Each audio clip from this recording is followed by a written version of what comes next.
All right, thank you once again. This is the last webinar in our series of quantitative data analysis webinars. We've come a long way, and we've done a number of webinars, which I believe were very helpful. And just a reminder again to everyone who has not joined, who did not join us before, that these are available on the website of the Center of Excellence in Human Development. If you just go to Google and type COE Human Development Wits University, you will find the website that leads you you'll find a link that leads you to the website of the Center of Excellence in Human Development. And if you navigate through that website, you'll find a resource link. And under that resource link, you'll find this quantitative webinar series. There was also a qualitative webinar series, just plugging it for anyone who might be interested. But all our videos have been recorded and they are available on that website. So we've covered a number of topics in our series. We've covered descriptive statistics and hypothesis testing, we've covered regression analysis. We've covered models for longitudinal data. And just to explain a little bit there, this was more theoretical, and today we're taking a more practical route to understanding longitudinal data analysis. The fourth webinar covered questionnaire development and factor analysis. We covered meta-analysis in our to the end of last year. And again, today we're here back covering longitudinal data analysis. And we're trying to, as I said, do a more practical approach to understanding longitudinal data analysis.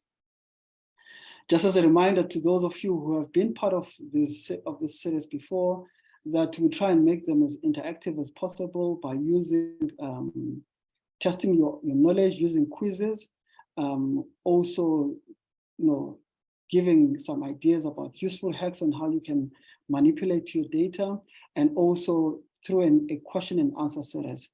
And if you can see at the bottom of your screen, there's a tab for chats, for question and answers. And depending on the question that I'll be asking today, I may ask you to either use the chat or to use the question and answer tab. Just as an idea, just to get an idea, this is not a quiz, but you can just maybe place it in your chats just to get an idea if, how many of our members in the audience are attending for the first time, or if they are coming for the second time. Can you just indicate if you are? I'm going to open here in the chats. So this is the second, yes. Someone is attending for the first time. All right, first. All right, so that gives us first time. Okay, so that gives us an indication of how we need to pitch. I mean, just to help those who are coming for the first time, before I say that, let me just go to the next question. Just give me an understanding. Just type a 1 or 2 or 3 or 4 or 5 in the chat box. Just your knowledge of statistics. Just give me an idea of how much you know about statistics and application of statistics. So I'll just check again in the answer question in the chat box. Intermediary, some knowledge, advanced knowledge, intermediary. Okay, so we've got people at different levels. Yeah, I appreciate that.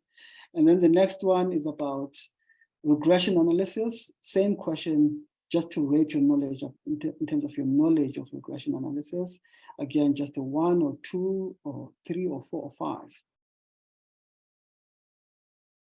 All right, so we've got some people who've got good understanding, and that's great. Some don't have any knowledge. So for those who don't have any knowledge, once again, I encourage you to go back to the third webinar in our series, so that you can be able to get a good understanding of the basic principles of regression. We will touch base on some of those principles here today, but this is not a revision, so it's not going to cover comprehensively what you need to know and understand about regression analysis or any of the other topics. But here and there, we'll be able to touch base and just remind each other of some of the important principles that we learned in those topics. All right, just as a reminder again that these webinars are recorded and they will be stored as a learning resource on the website of the Center of Excellence in Human Development based here at Wits. And you can ask questions at the end of the presentation. Please use the Q&A to ask your questions, and let's just keep it respectful. Now, this part for me is very exciting. Now, between the last time that we did our webinar series and today, there's been a lot of changes in the technology world. And one of the exciting developments that has happened in the technology world is this introduction of this program called ChatGPT, which has been one of the fastest, which is the fastest downloaded application, and it has taken the world by storm. And it is a conversational AI which can respond to questions. And I attended a presentation on ChatGPT, which was presented by one of the professors here at Wits. And it was quite interesting to learn what ChatGPT is capable of. And I thought I should try it for my presentation as well to see what I'll be able to get from ChatGPT. And I must say that the results are not really that great, but I think that something that was very exciting for me to try out. So the first thing that I tried was to ask ChatGPT to give me a title for this presentation. And this is the title that ChatGPT provided. And it says that I should entitle my talk as Modeling Change Over Time, a Statistical Longitudinal Data Analysis Approach, which is a very nice title for the presentation. And then the next thing that I asked ChatGPT to do was to give me an idea of what I should include in my presentation. And it gave me an outline of the things that I should include: introduction, data exploration and visualization, model selection, model assumptions and diagnostics, interpretation of results, advanced topics, as well as conclusion and resources. And I was very grateful because I have applied some of these or incorporated these suggestions by ChatGPT, but I have rephrased it in a manner that I found useful for me in terms of this presentation. So what I'm going to be presenting today, and this presents the learning objectives for today. The first thing is about management of longitudinal data. The second part is about how to explore longitudinal data. And lastly, some of the tools that we can use to analyze longitudinal data and interpret them. All right, so just moving in the same script that ChatGPT gave and giving an introduction of what are longitudinal data. So here we're talking about measurements that have been repeated on several occasions. For example, you can measure child growth, such as weight, on several occasions, say from birth, right up to the age of 24 months or 2 years. Some studies, for example, the birth to 30 study here in Johannesburg, South Africa, at the University of the Witwatersrand, has measured the same individuals, and that's a key. So you're measuring the same individual a number of times. So this study, the birth to 30 cohort, has measured the same individuals from birth right up to age 24, if I'm not mistaken. And then they had another cycle at age 28. And this is the data that I use personally for my PhD. So you can be measuring or assessing natural progression such as child growth and looking at how children grow in weight or height or whatever variable that one may choose. Or in some cases, it may be in an intervention study where you want to see how some physiological, a physiological response in response to some form of intervention. For example, a change in cholesterol levels in response to a particular drug, or an improvement in school performance following some form of an intervention.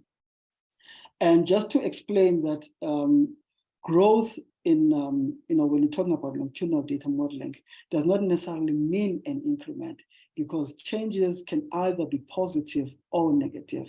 For example, someone can drop or decrease, can experience a decrease in weight after, for example, a diet intervention, and that represents a negative form of.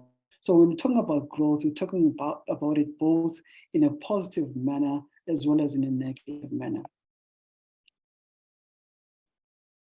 All right, now in longitudinal data analysis, there are two things that we want to achieve, two goals that we want to achieve, and those are to estimate within individual change, as well as to estimate inter-individual differences in that change.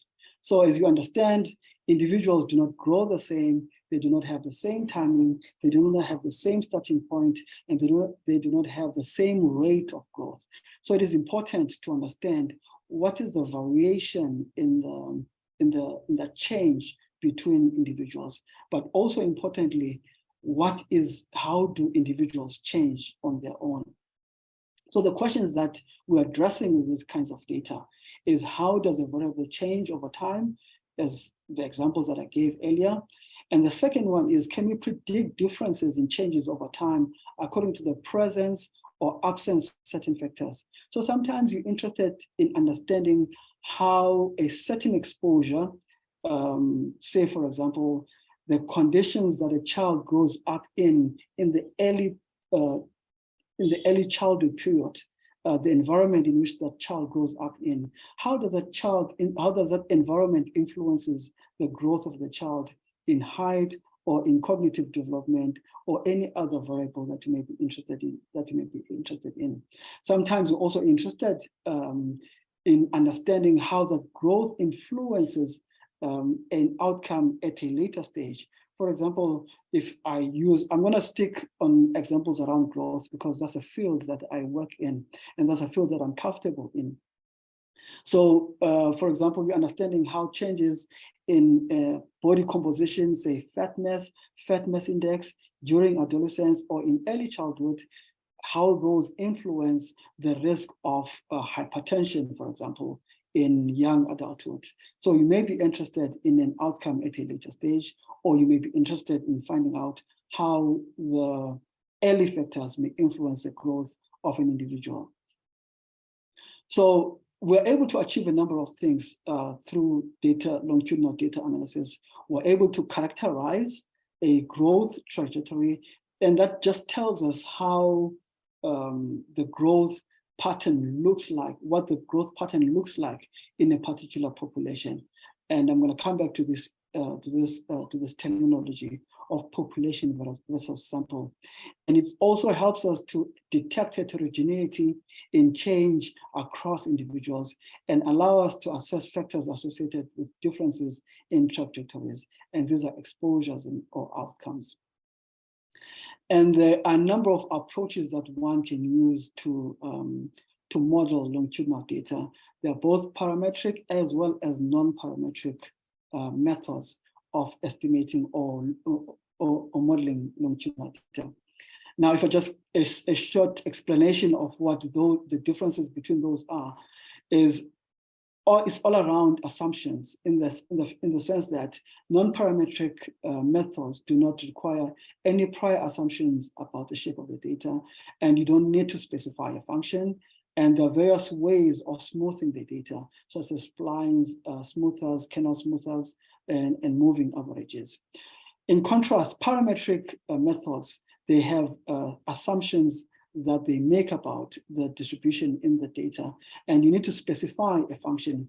And the positive thing about parametric methods is that they provide numeric summaries of the trajectories, which you can then store and use for later analysis. For example, we can obtain an intercept and a slope. Just as a reminder to those who may be familiar with it, or this may be new information to some, excuse me, regression analysis, as we know it, so linear regression analysis, as you know it, for example, is a parametric, uses parametric methods, and it has several assumptions, both about the residuals that it produces in that model, as well as the variables. Now, maybe let me just get from the audience some examples of mathematical functions that you may know about. So if you don't mind just typing in the chat section, just give me an example of some mathematical mathematical functions that you are aware of. Does anyone want to hazard a guess of a mathematical function? Any responses? I don't see any changes in the chat. Okay, I'm going to move on. An example would be a linear function, such as that we use in linear regression. That's a function.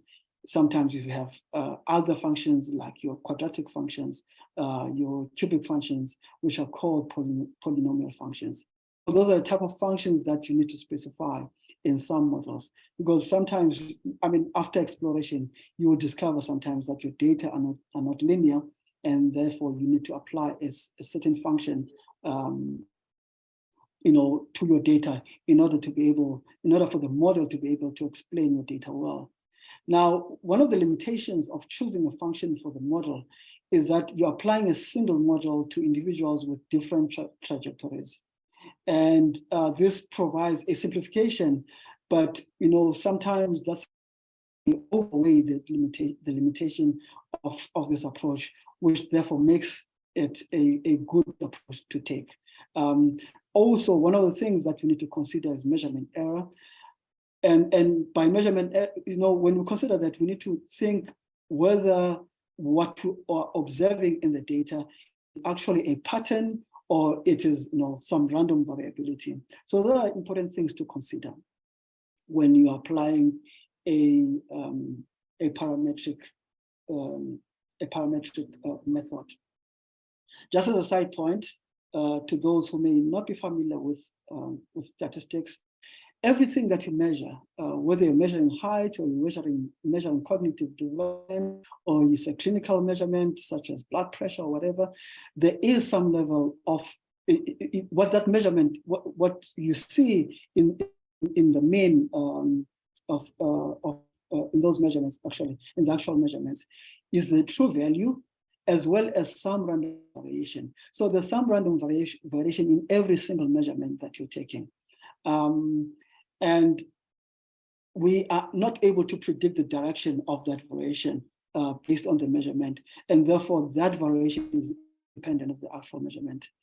And therefore, statistics generally is about detecting patterns of change against the background of that random variability. So random variability is very important in statistics. Okay, all right. Now, moving to part one of our webinar today. And the question is, what do longitudinal data look like? And we're going to use data to demonstrate that. I did ask ChatGPT to generate a command to generate a command for me that I can use to generate a longitudinal data set. But it was not very helpful. So, and I realized that I didn't add that in my do file. So you'll not see it. I deleted it for some reason. So right now, I'm going to switch over to Stata. And please just indicate once again whether you can see my my screen.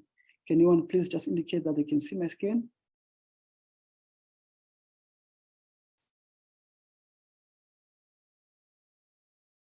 Okay, thank you so much. It is visible. All right. All right. How do I close this now? Let's close that.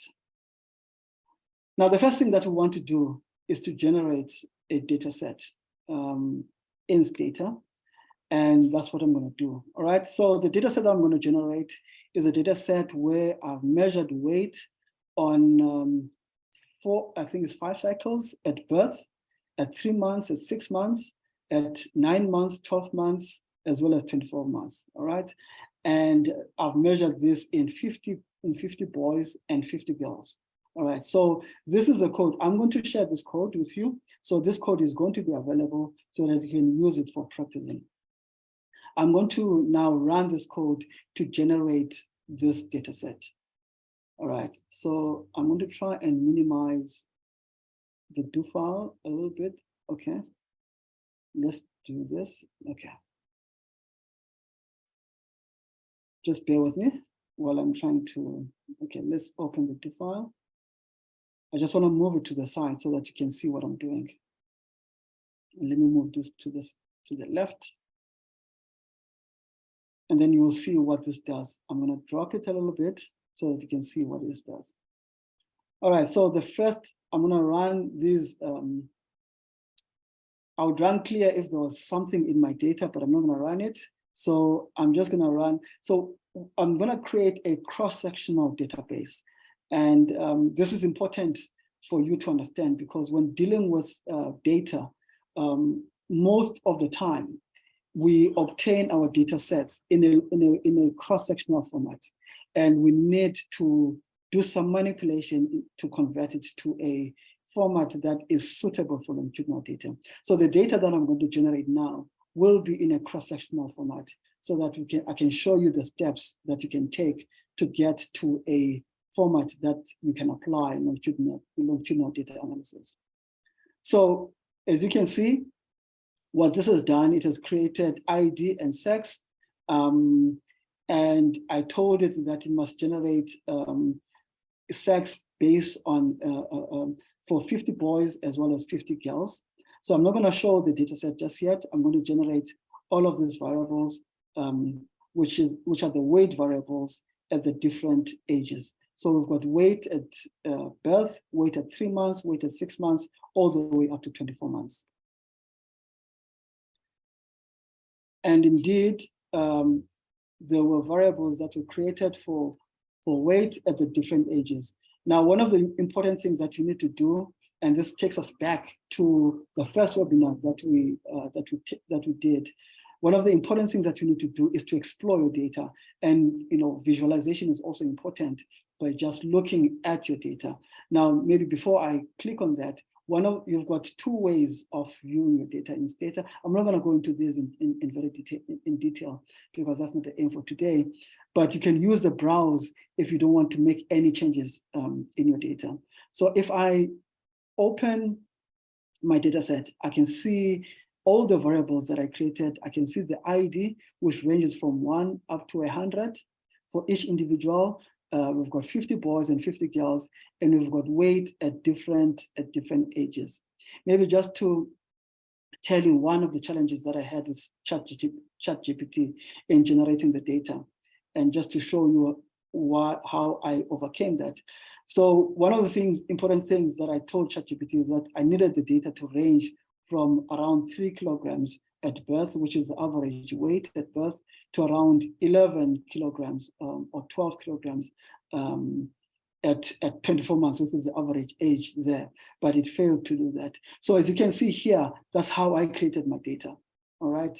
And as you saw in the browser, it's in a cross-sectional, in that the data for every individual occupies a specific row. So the data for individual 1 occupies row number 1, and so on.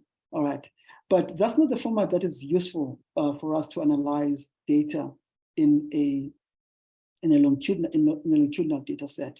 So I'm not going to go through this. One of the things that you need to do just to explore your data to see, what your data look like, and this gives, for example, a summary of your data. It gives by sex of the child, which is a boy or girl. It gives the number of observations, total number of the observations, the mean for the boys and the girls, and the standard deviation, the minimum measurement, and the maximum measurement at that particular age. I'm not going to run all of this. It just gives the principle. All right. So one of the first steps that you need to do when you're manipulating longitudinal data is to change is to alter it into a format that is useful for longitudinal data analysis. And the command in Stata that is used for that is a command called Reshape. What it basically does is that it transposes the data. And I will show you now how this command changes the data. Now I've left some errors in the data because these are some of the practical challenges that you may come across. So for example, in this particular case, this command is giving me an error and is telling me that variable visit contains all missing values. So there's something problematic in my data set that is not allowing me to change my data set or to transform my data set into a long format. And the problem actually in the data set is the naming format of the variables. As you can see, the current naming of the variables is that I've got the name of the variable and I've got an underscore and a number, which in the long format is going to be the visit, the time of the visit. All right. So, but I've separated the name of the variable to the time of the visit by an underscore, and Stata does not like that. So what I've had to do is to remove the underscores.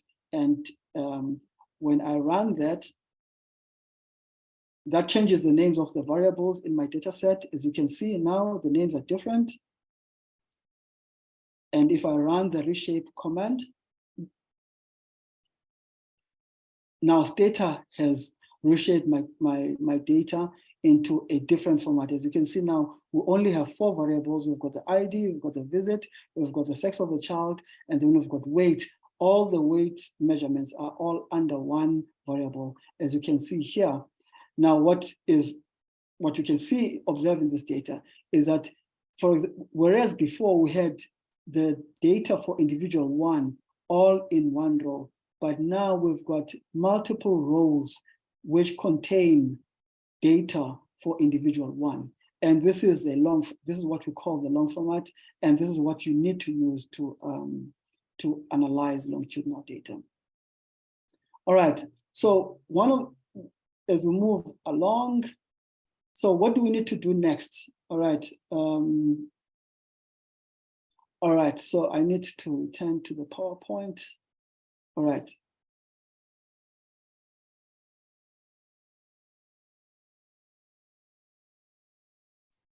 Okay, so maybe let me just stick to because this is a summary of what I've done. Let me stick to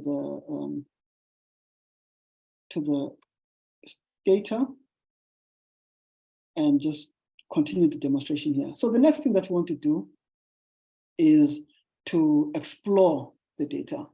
One of the useful commands in Stata that you can use to describe your data is this command called xtdescribe, all right? And what it does is that it shows you a pattern of missingness in your data, as you will see shortly. Once again, I've left out some steps, as part of the learning, because now Stata is giving us an error because there's a step that we needed to take in order to run this type of command. And that command, that step was to tell Stata that the data that we're working with are panel data. And this command here, which is called xtset, is a command that tells Stata that we are now dealing with longitudinal data or panel data. So if I run that command, then Stata has done what it's supposed to do, and it now recognizes the data set as a longitudinal data set. Now, if I run that command again, the xtdescribe, as you can see, it shows me the pattern in my data, and it shows missingness. So you would see here, there's ones all over. So at every age, every digit represents the age at which I took the measurements. So as you can see in my data, there are no missing data. So this is a balanced data set. All right. Now, the next thing that we want to do is to generate some plots to visualize the data. And as a very first approach, what we want to do is to observe individual change in, as we said earlier, that there are two things that longitudinal data allows to do, is to observe, number one, it is to observe changes within an individual, and number two, it is to observe between individual changes or heterogeneity. So this command here is going to allow us to explore our data visually. Apologies, it's taking a little bit longer.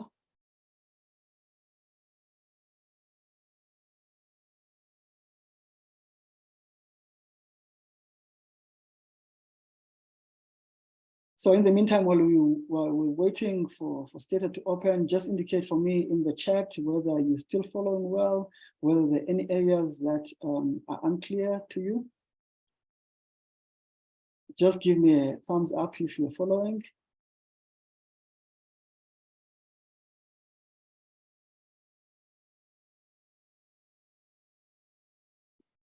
Okay, great, thanks.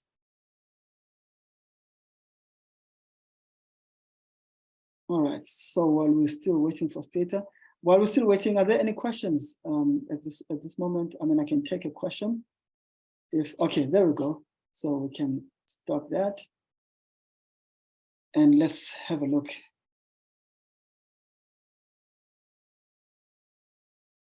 Well, it's still, okay, there we go. Now, as you can see in my data, and this is good practice also for your data, is that you want to observe just visually to see, and what do the data, look like per individual. And the easiest way to do this, which I didn't do, I apologize. The way to do this is to run a subsample. So I've got hundreds in my data. So maybe you can run subsamples. You don't have to do all of them at the same time, but so that you can also, get bigger. So each of these is an individual plot. As you can see in my data, there are different patterns. Some individuals, are increasing, and then they sort of plateau off, such as these individuals. I think most individuals, some individuals increase, and then there's a sharper increase towards the end. There's a plateau. I'm not sure if there's any that show a decrease or a decline at the age of 24 months. So for example, this individual shows a decline at the age of 24 months, and this individual as well. So this goes back to the point that I made earlier, that applying a function to a data set is like this one of the limitations is the fact that you are applying the same function to all of these individuals, despite the fact that they have different trajectories as displayed in this output here. But like I said, the simplicity of that outweighs that limitation. And like I said earlier as well, one of the things that we need to consider is, that we need to contend with rather, is whether, for example, a measurement like this one, is that part of the trajectory, is that a true measurement, or is that an error? Similarly here, is that, are we seeing a linear change there with just one outlier, or is that a curvilinear change? And then the next one that we can do is similarly, so this one is going to join, just joining the dots in our plot.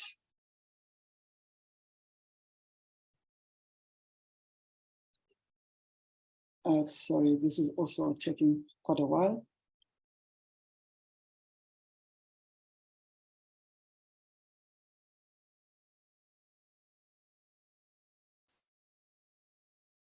I wish there was a way that I could, if anybody knows how I can stop this from running, there should be a way. Does anyone know? Just drop me in the chat. Just drop me an answer in the chat. Anybody? Okay, okay, no responses yet. So we'll just have to wait. So again, I'll ask if there are any questions so far. There we go.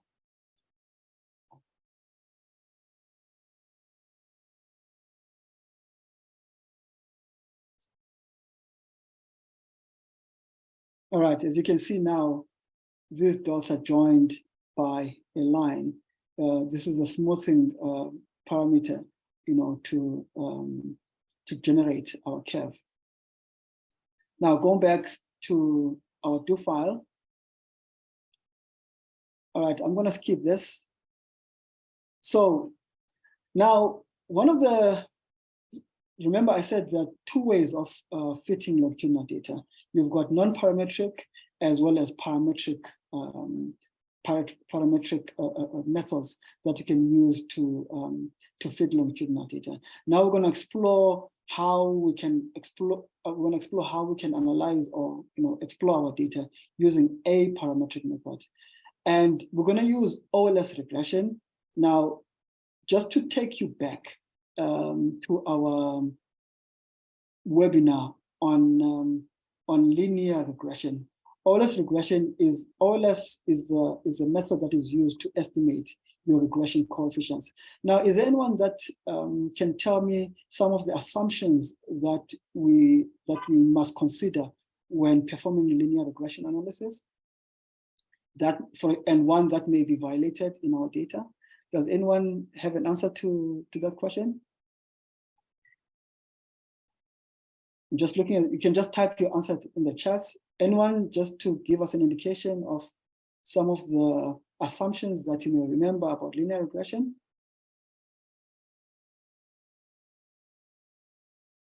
Okay, all right, I don't see any answers in the chat so far. So let me just continue. So one of the important assumptions that we must always consider, okay, I see something here. There's, all right, the outcomes must be normally distributed. Yes, all right, in a way, but more importantly, the error terms must be normally distributed. So the residuals must be normally distributed. So it is possible sometimes to have a non-normally distributed variable, but if your residuals are normally distributed, that is a that regression is a valid model. But the important assumption that we need to consider here is this issue of correlation, of autocorrelation. Now, if you're measuring individuals more than once, obviously the measurements of that individuals at the various time points are related or are correlated, and that is that goes against some of the important assumptions in regression. One of the important assumptions in linear regression, which is there should be no autocorrelation in the error terms. But for the sake of learning for today, we're going to use OLS regression. Now, I just want to show you this command that I'm going to use. So here's the regression part of it. So I'm regressing weight against visit, which is your visit, the time of the visit, the age of the child at 0 months, 3 months, 6 months, and so on. All right, and I want to see how weight changes with regards to visit, to age, and I'm going to use this part of the command to store individual estimates, which we can use to explore our data. So that like I said, we want to see how do the individuals differ? What variation can we observe in our data? So I'm going to I ran this command, so I'm not going to rerun it.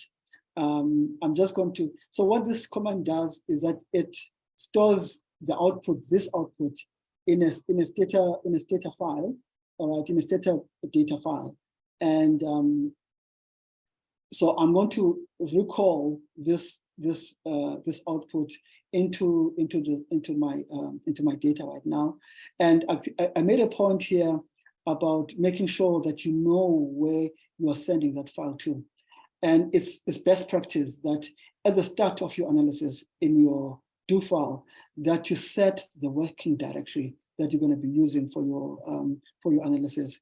And here, for example, you use that to set the working directory. You use the command cd, which I've highlighted here. So it's basically CD, and then you write the path name that where you want to direct your output to. All right.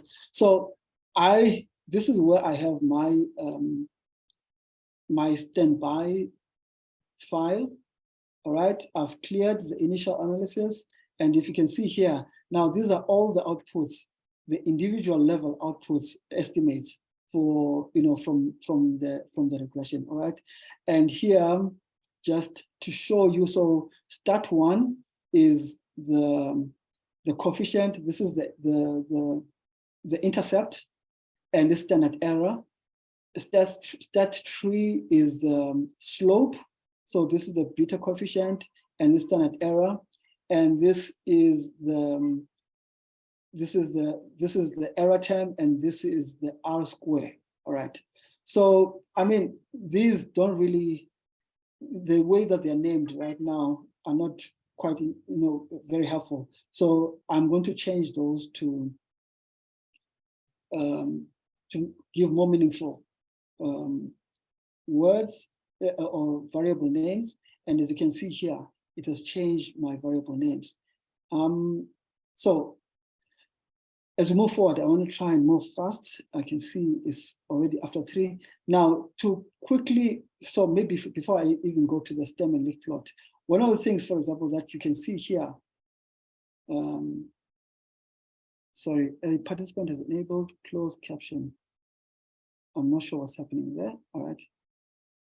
Okay, so what you can see here is the differences in the residual variance, with some having variance up to 4, as well as in the the variance that is explained by the model. You've got quite a range here, and I mean, you are able to run summaries. Maybe we can quickly do that, as in my command here. I'm going to skip this command. So, for example, I'm going to summarize. I'm going to summarize these 3 variables. All right.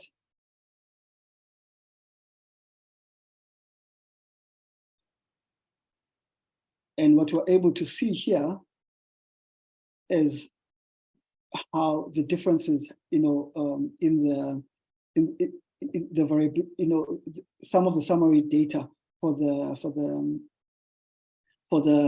those estimates, as well as a range. It gives you an idea of how much these estimates range. So, for example, the intercept ranges from 3.8 to 6.35, and the coefficient ranges from 0.17 to 0.42. So basically, what these are telling you is that some children start off at a lower weight at birth, no, this is not at birth.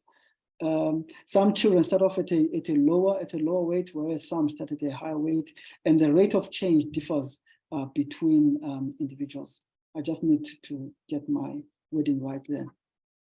But you can also use plots to just have a look at your data, and a stem and leaf plot is useful to assess your data, and it shows you the distribution of these individuals, and which and giving also an idea in your scale as well, how they distribute in the scale. So this is the R square. This is what we have here, the residual variance. This is the coefficients, and we've got the intercept. All right. Now let's, okay. So I've done this part, and I'm going to clear this and go back to the original data set.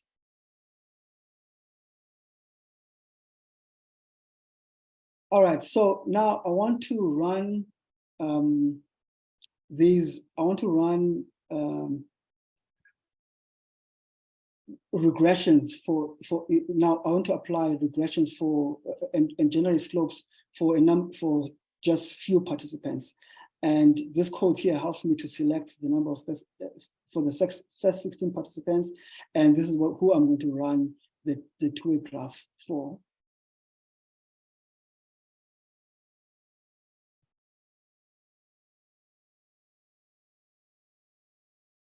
All right, this one is running quicker because we've got fewer individuals.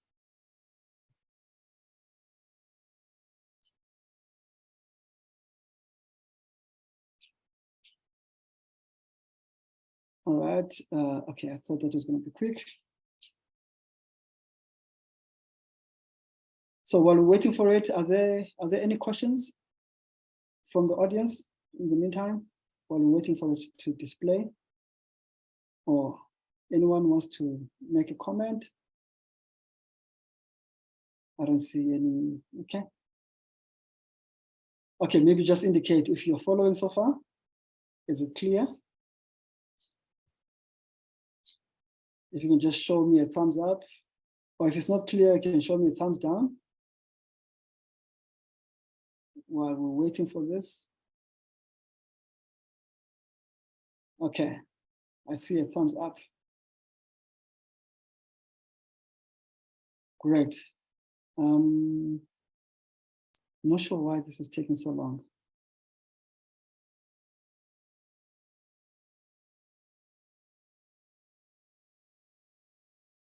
Okay, let's see. Let's close that. Let's try and rerun that. So let me just highlight. Okay, I've got. So basically what I'm asking is that I want individual plots as well as a mean plot. Okay, there we go. All right, so that came out much faster. So this is a fitted line, as you can see. Like I said earlier, we are exploring this using OLS, which is which fit a linear curve in our data. So you've got the mean curve, and you've got different curves for every individual in the data set. So the ones that have been selected are 16. As you can see, we've got, I mean, here, for example, these individuals, they start off a little bit higher, and their slopes are a bit slower or a bit less steep. What's the opposite of steep? So the ones that start off lower are steeper than the ones that start off higher. So English is just playing with me right now. Okay, so this is very helpful, a very helpful way of observing your data and just giving you an indication of what you might expect in your distribution. All right, now I'm going to turn to the point. All right. So again, just to summarize in terms of what we learned through data exploration, we're able to observe individual trajectories. We're able to assess distributional parameters in the sample. We're able to assess association between parameters. All right. For example, the starting point, although I didn't do this part. Okay, I'll go back to this part here. Starting point and change over time. Maybe let me just go back. I did write a command for that. Here, there's correlate. Here is it. Here's a command. I just didn't run it. And this just tells you, okay. Sorry, let me just go back here. Let me again remove the data file. Let me rename. And then let me come here and see. I want to see if there's a correlation between intercept and the coefficient. And there is our output.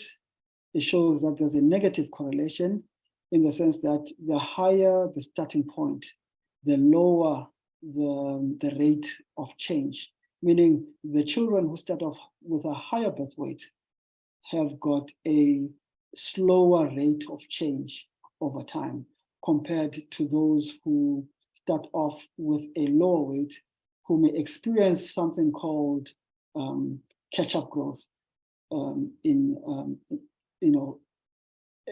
trying to catch up to other children in terms of their growth trajectory. So I'm going to close this once again and go back to the summary.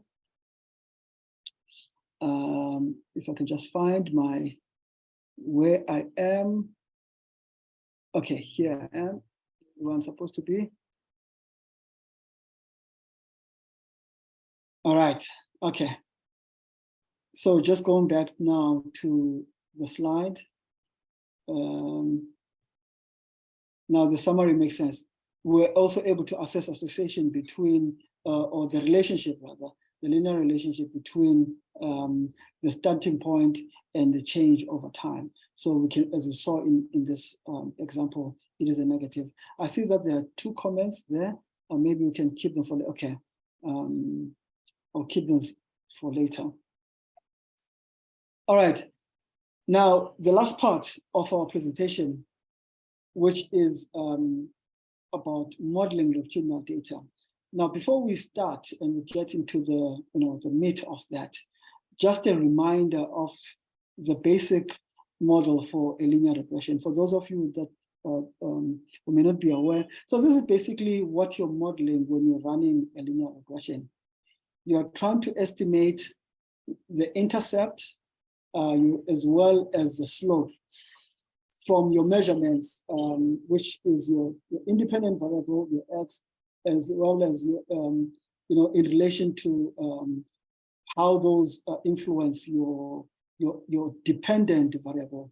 And there's an error term as well, which is the variability that is not explained by the model. Now, like I said earlier, you've got observed x and y values, and the ordinary least squares, it estimates the intercept and the slope, all right? And the key assumptions about the residuals in this method, that they should not be correlated, and they should also be normally distributed. And these are things that we spoke about in our webinar, in the 3rd webinar. Please do go back to that webinar to try and get more knowledge around it. And these are obviously in our data, in a longitudinal data set, these are violated.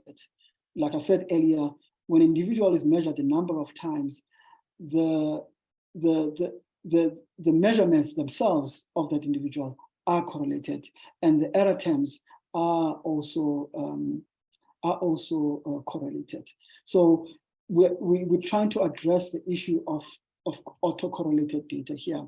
And when it comes to the assumption about the distribution of the residuals, there are also assumptions here in that they need to be normally distributed, but there are other models which can be used to account for that. But for today's lesson, we're using mixed effects modeling, which has got these assumptions. Now, just as a reminder, in longitudinal data modeling, we are accounting for within individual change as well as between between individual heterogeneity. Okay, and what longitudinal data models do is that they achieve both of these steps at the same time. And it is also important to remember that the distinction between within individual and between individual is the core rationale for longitudinal data modeling. And also it is important to consider the appropriate function. And we have not covered this in our presentation, but I'm hoping that by you being introduced to longitudinal data modeling, then you'll go further in understanding the different types of functions that can be used to apply to longitudinal data model, to longitudinal data. And perhaps there may be another opportunity here through the COE for us to tackle that topic as well. All right, now, if we're to represent a longitudinal data model, we have to represent it both at the level of the individual as well as at the level of between individual. And here, this is the individual level. So we've got subscripts here, which we do not have in the linear regression model. And these subscripts are important because they tell us something about our model, all right? So this is for the I represent an individual. So this is the measured variable for individual I at a particular measurement time. So this can either be at birth or at 3 months or whatever it is in your particular case. All right. And this is the intercept, all right, B0, even in regression, beta 0 represents the intercept. So this is an intercept for the individual, for an individual. And here we've got a beta 1, which is the slope for an individual. And we've got measured a measured independent variable for the individual at a particular time point, all right? And this is the error time for the individual as well. Now, this model has two parts, all right? We've got this part here, which is the structural part, all right? And this is where we're doing our hypothesis test. Now, just as a reminder, does anyone know what hypothesis we may be testing, for example, in regression or in multi-level regression? Does anyone know what hypothesis, what statements are we trying to make about these two estimates, the intercept and the slope? Does anyone know? All right. I don't see any comment. So basically, the null hypothesis in a regression model is that your coefficients are equal to 0. That, in other words, that your beta coefficients are not different from 0. And the alternative hypothesis is that your beta coefficients differ from 0. So that's a hypothesis that you're testing, which is why this is the hypothesis part, all right? So if this measure, or this estimate rather, is different from 0, all right, and this estimate is different from 0, it means that we reject the null hypothesis of no difference from 0 of the coefficients, all right? And then we've got the second part is the random error in this equation, all right? Now, what then multi-level models do is that they take those estimates which are at individual level, and they use the population level estimates to try and estimate that those estimates, all right? So this is, if you look at this, this comes from this model here. So this is your beta 0, and your beta 0i rather, and your beta 1i, which is your slope and your intercept and your slope. And here we are estimating those slopes, the intercept and the slope. And we are using, this is the mean intercept mean population intercept, and this is the mean change in that intercept, and this is the mean slope, and this is the mean change in the slope.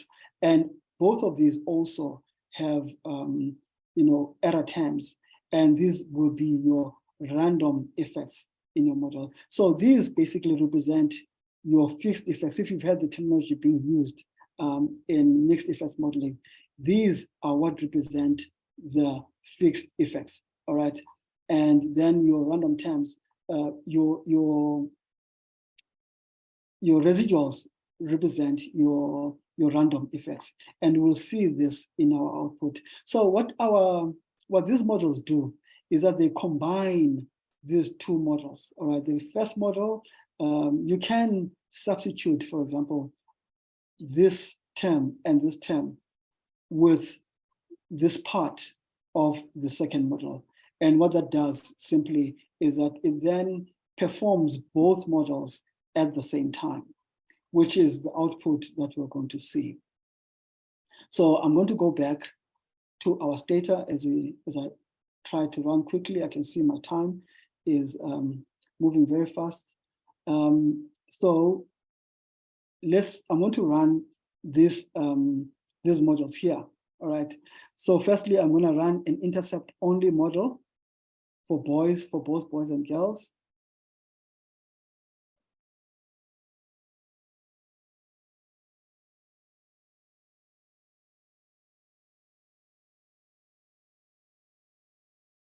All right. And here, for example, one of the results that is interesting to see here is the intercept, the intercept in this model. So we did not add any explanatory variable in our model here or an independent variable. So this is why this model is only giving us the constant.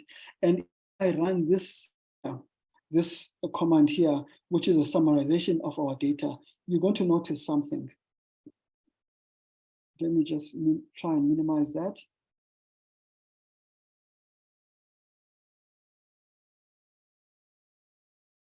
If you look at the means of the boys and the girls, you will notice that they are the same as the values that you obtain in your model. All right.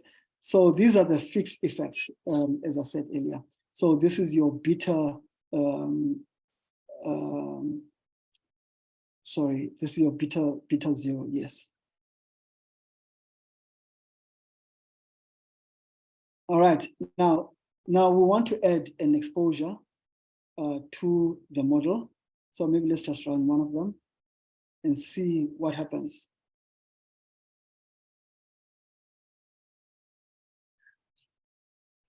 All right, and then we can see the output, and it gives us 2 parts. All right, there's 3 parts. Which tell us the number of observations, the number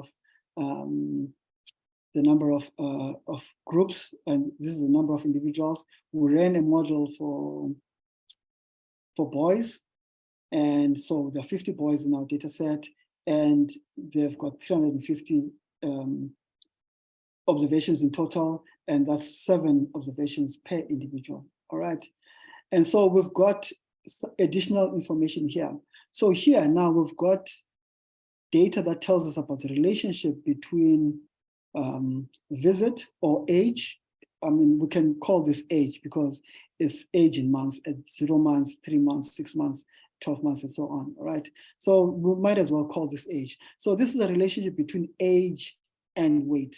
And we can see that it is a positive relationship. You interpret this in the very same way as you interpret your regression analysis, and which shows that there is a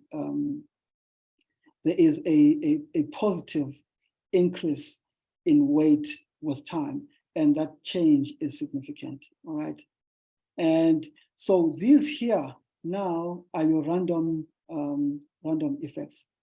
All right, and these are the residuals in the level 2 model. Now, as I'm going towards the end, so what have I said here? So if you compare the residuals, for example, if you look at the variance of the residuals in this model, you can see that it differs to the one, where is this one here. So this one was 8.3, whereas this one has decreased to about 2.05. So adding an explanatory variable reduces that variability. And so the last thing that I just want to maybe just to demonstrate what we have here in this command, to show the different elements of this command. So we've got different specifications. All right. So this is for the measurement. These are the measured variables that we have, and obviously I've specified here that I want only for boys or for girls, and I want random effects by ID. And now there are these arguments here that we have at the end. And if I maybe just focus on this one here at the end, the MLE, I explained earlier that the methods that I use for estimating your output in a linear regression model is the ordinary least square method. Now, in multi-level regression or mixed effects modeling, which we use for multi-level data, there is a method called maximum likelihood, which is the most popular method for estimating for generating your estimates in a longitudinal data analysis. Now, the last part that I'd like to do, just as we end, is what if, for example, we're interested in understanding whether there are sex differences in our data or in the trajectories that we're observing. And so I've created an interaction term there for age rather, and sex. I should have called it age. And let's have a look at what it does. It's giving an error. Let me have a look and see what data. I've got data. All right. Oh, okay. So sex string may not be used as a factor. Okay, this is very important. I actually left this here on purpose as well. If I just show you something quickly in my data, this is part of the data management that needs to happen at the beginning of your analysis. Now, if you look at this at the variable sex, it is colored red. That means that Stata recognizes it as a string variable. That makes it difficult to apply it in some analysis. So what you need to do is to convert it into a different format. And to do that, and let me close that. To do that, I'm going to use this command here. I'm going to generate a new variable called sex1. And as you can see, now this has taken this variable and just converted into a different, into a completely different format, which is now numeric. All right. Now, to run this model here, all right, like I said, I've created an interaction term for age and sex. And if I run that, it gives an output which does not mean much to me. I'm not sure if you can make any sense of this.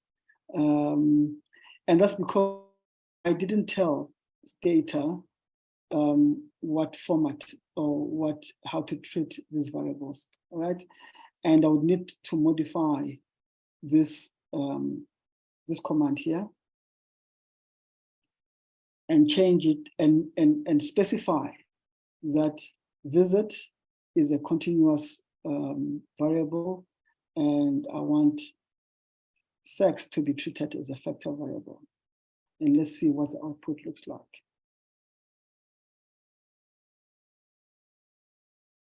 All right, and here we go. So we have we can see the different slopes for boys and girls, and they're both significant.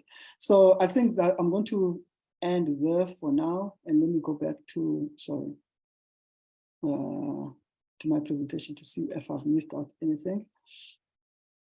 All right. Oh. So just as a conclusion, longitudinal data is about estimating within individual change and between individual variation in that change. And it is important to select an appropriate function. This is something that you must remember. And it's also important to remember that multi-level models are able to simultaneously model both the within individual change as well as heterogeneity in the change. And just as the last slide, I've got the resources that you can use to to try and understand these methods. Thank you so much.